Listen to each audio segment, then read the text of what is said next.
美国感觉关岛不安全，要构建新的导弹防御体系，但是别以为这事儿会很容易。各位网友，大家好，我是周小飞。前几天，美国导弹防御局的主任乔恩·希尔中将在接受国防新闻采访的时候表示，要保护美国大陆和关岛免受弹道导弹、巡航导弹还有高超音速武器的侵害，是导弹防御局的首要任务。这句话就特别有意思，因为他把关岛跟美国本土并列了。这个并列一方面说明关岛在美军眼中确实有一个独特的战略地位，另一方面呢，也说明美国觉得关岛特别有可能挨揍。3月份的时候，希尔就认为目前的部队反导能力是有能力保卫关岛免受当今朝鲜弹道导弹威胁的。但是面对中国各种东风导弹的突防能力，想保住关岛那是没戏的。毕竟各种新型的东风都不好惹，这一点我们知道，美国当然就更知道了。所以导弹防御局希望在2023年拿到5.39亿美元，继续开发和设计多种陆基雷达系统，并且希望在2026年要完成一个新的防御体系放在关岛上。而且希尔认为，这个关岛的防御系统呢，不能跟波兰、罗马尼亚的那个陆基宙斯系统一样，在波兰还有罗马尼亚那些系统呢都是固定的。你可以理解为，他们把一个宙斯盾舰的雷达还有导弹发射单元卸下来，都塞进一个陆地上的水泥建筑里边了。但是在关岛，希尔说了，导弹防御局规划的体系包含了标准3、标准6、萨德还有爱国者3组成的4层防御系统，而且呢，发射单元不能是固定的，必须是车载机动部署的。显然，在关岛，他们需要更强的隐蔽能力，还有火力来提高生存性能。现在美国正在做的事情就是给系统选址了，看看那些大型的雷达要部署在什么地方更合适。其实关岛就这么大地皮，也没多少选择。另外呢，从2019年开始，美国人的说法也变过，说以前是说要拦截弹道导弹，现在不强调弹道导弹了，而是把巡航导弹、高超音速导弹全放进去，都要拦截。这个难度搞得就非常高。那么我们看看难点在哪儿？为了对付弹道导弹还有高超音速导弹，美国要求几大军火商一起竞争研制新一代的动能拦截器，而且要求是能够拦截多目标的。一个拦截弹打上去，要释放出多个动能拦截器去拦截对方的多个弹头，这就是我们以前说过的 MKV 嘛。另外还要求研制专门拦截高超音速武器的高超音速助推滑翔弹。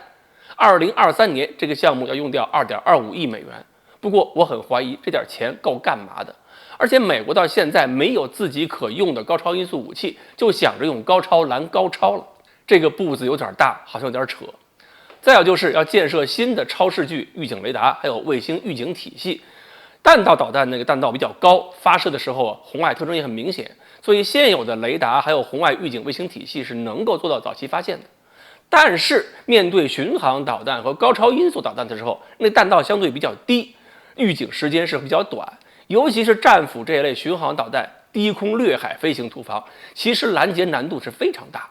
互联网上总有人说低空飞行的亚音速巡航导弹特别容易拦截，这话呢要看具体情况，否则那就是对防空彻底没概念了。比如说，如果你有足够的预警纵深，有足够的防御火力密度，比如说你的正面宽度很小嘛，防御的面积很小，并且目标数量不是很多，那确实好拦截。比如关岛就是这种情况。所以打关岛用高超音速导弹、弹道导弹打前几波效果最好。但是如果你要防御一个很宽大正面，那你的预警平台和防御火力就没法保证足够的密度，而且你都不知道对方要从哪儿突防，你那点有限的防御火力事先都不知道放在哪儿更好。比如美国本土，如果面临巡航导弹打击，基本等于不设防。毕竟美国跟中国不一样，美国这么多年就光看着自己打别人了，那地面的防空水平真的远远不如我们了。而且战线越宽大，美国越是捉襟见肘，所以五角大楼一直也觉得大量的巡航导弹有时候比少量弹道导弹更难对付。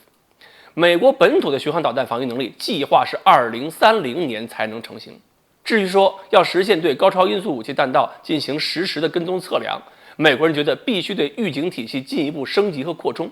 2023财年要花掉47亿美元。目前美国那个民用的卫星公司 Maxar 还有这个 L3 哈里斯这些公司都介入了这些项目，要组建一套全新的红外预警卫星网络。这个呢也算是典型的美国式军民融合了。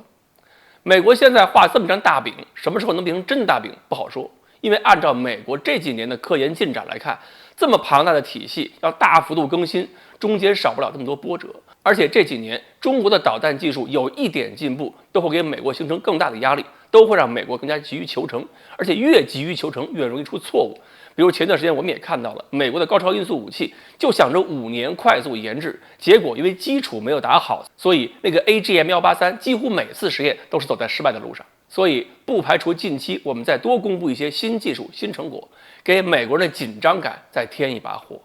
好，关于美国人对关岛的防御能力已经忧虑成什么样，今天呢我们就聊到这里，欢迎大家继续关注我们的栏目，我们下期再说。